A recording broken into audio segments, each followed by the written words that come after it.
Muy bien, pues buenos días, Macarena Estevez, y gracias por atender a Atlántico TV. Un placer, estoy feliz de estar aquí en Vigo con este día tan luminoso.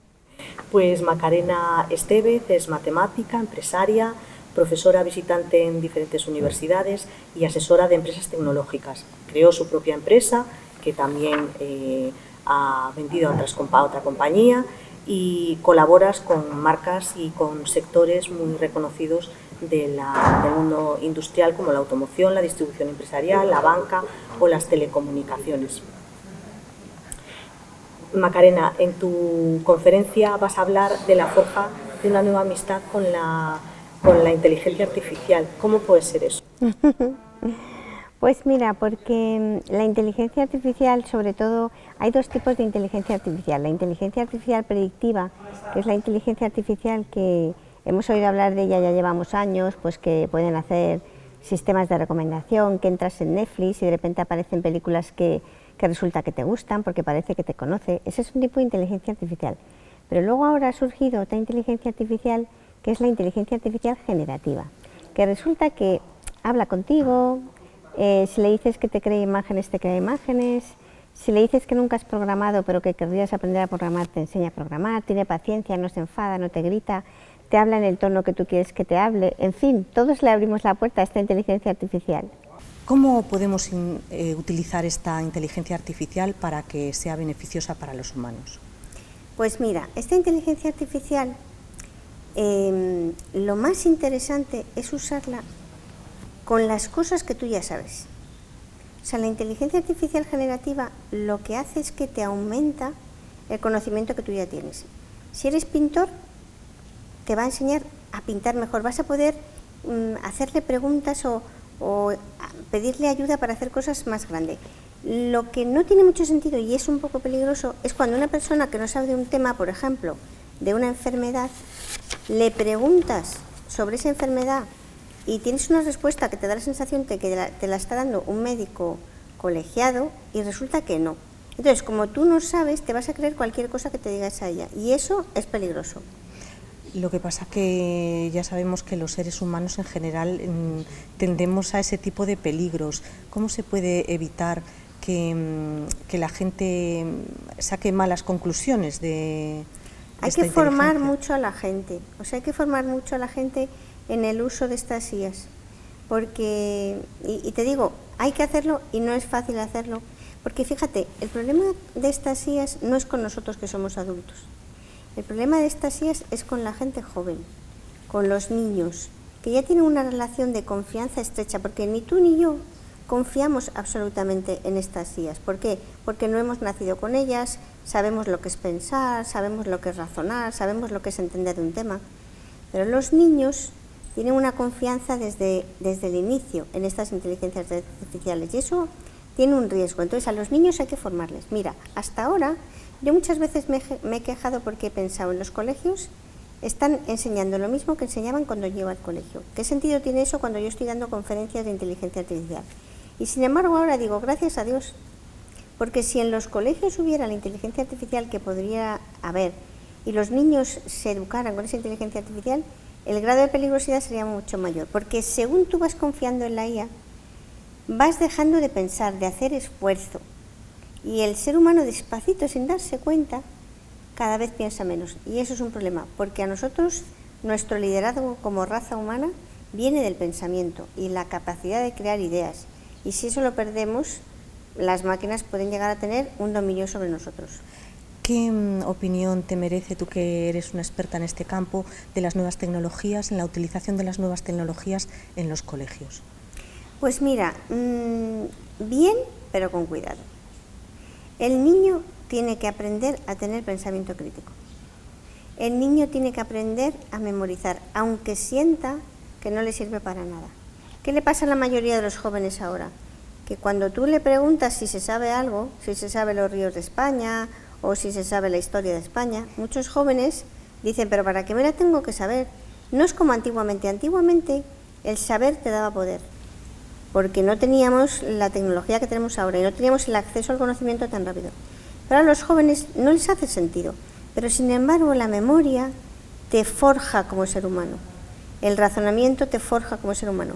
Y ahora que tenemos a las máquinas que van a crecer a toda velocidad, que van a ser nuestras amigas, que vamos a trabajar con ellos, si perdemos nuestra condición humana, lo perdemos todo. Entonces es importante que en los colegios esté la tecnología, pero sobre todo prevalezca el enseñar a los niños a pensar, a razonar, a ser seres humanos.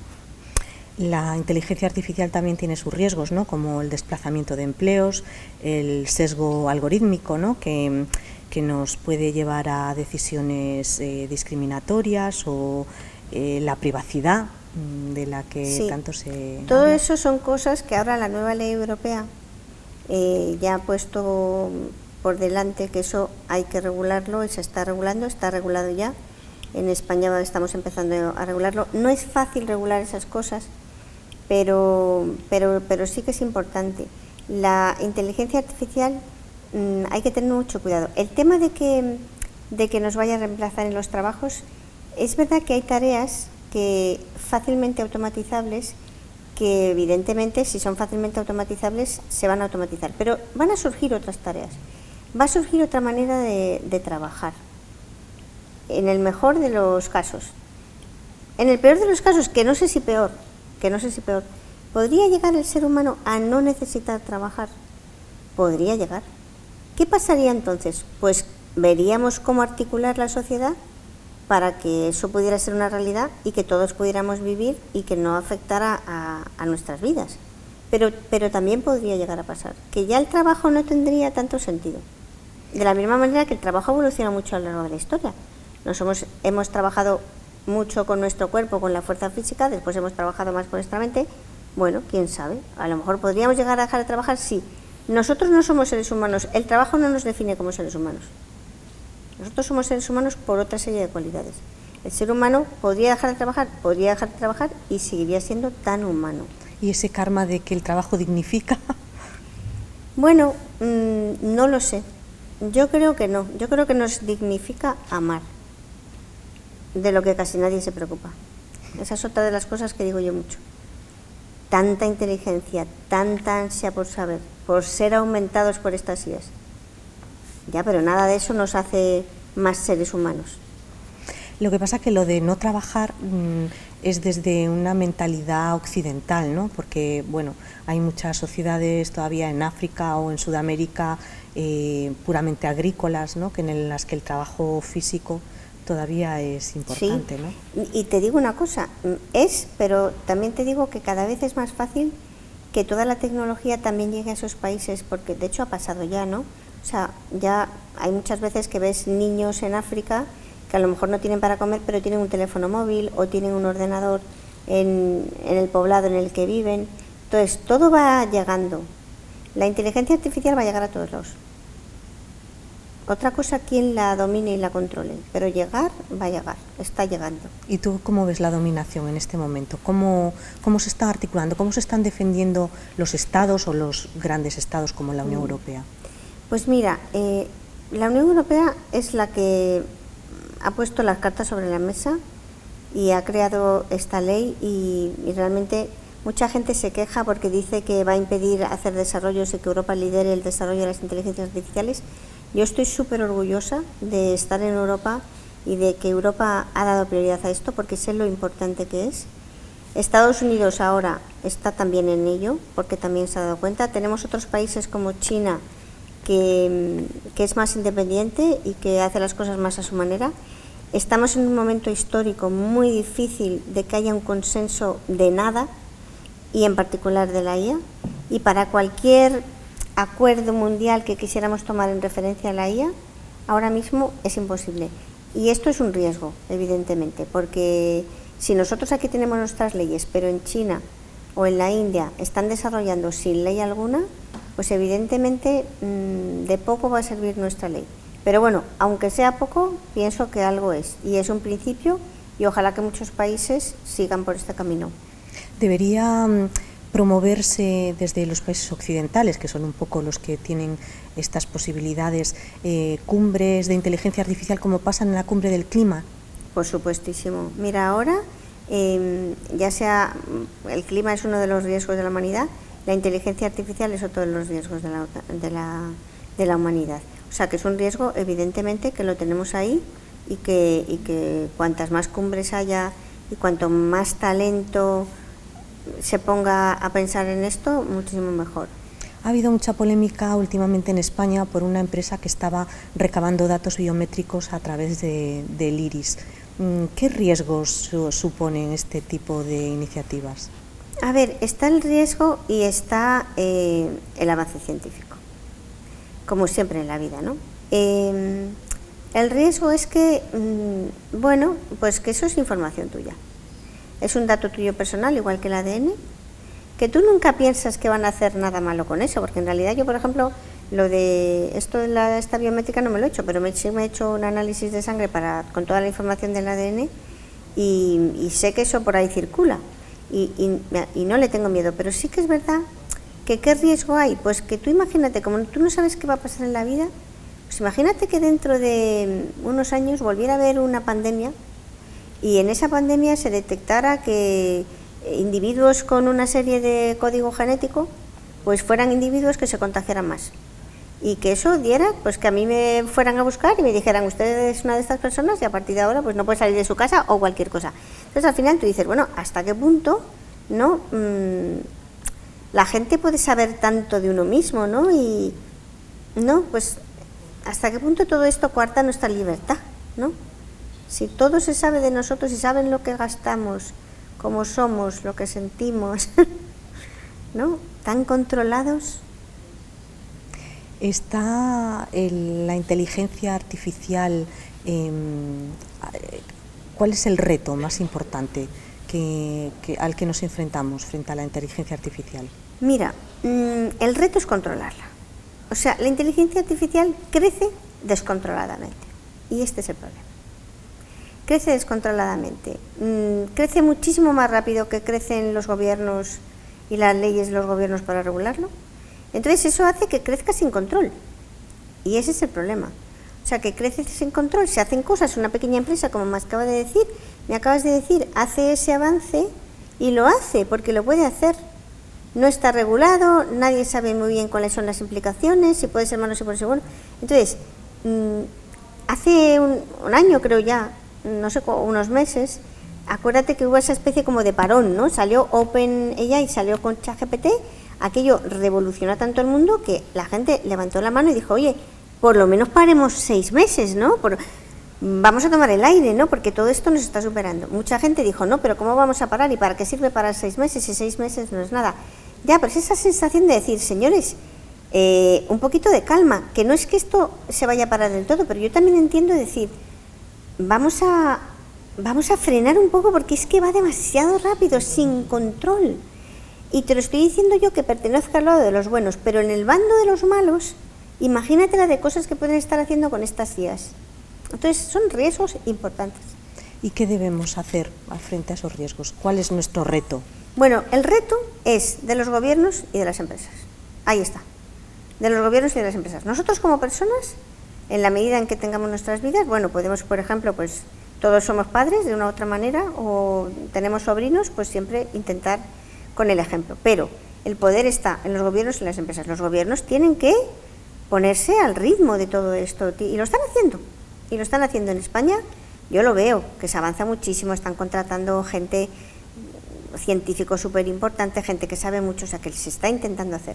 Las empresas, lógicamente, porque las empresas son el motor de los países y las empresas tienen sus normas y las empresas son más ágiles que los gobiernos. No puede ser ni los gobiernos solo ni las empresas solo, pero la combinación de gobiernos y empresas que lo están haciendo, pero intentar eso, ¿no? O sea, intentar, en la medida de lo posible, acelerar. Y si no, frenar un poco las cosas. ¿Quién está a la vanguardia tanto de la regulación como del desarrollo de la inteligencia artificial? De la regulación, claramente Europa. De los desarrollos, pues te diría que Estados Unidos y China.